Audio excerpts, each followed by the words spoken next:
అసలు విశారదన్ మహారాజ్కి ఏం కావాలి? విశారదన్ మహారాజ్కి సమాజాన్ని మార్చడం కావాలి.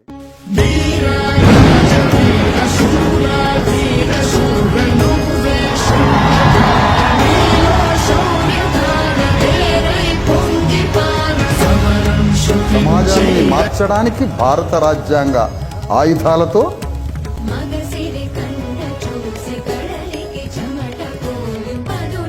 రాజ్యాధికారాన్ని సాధించి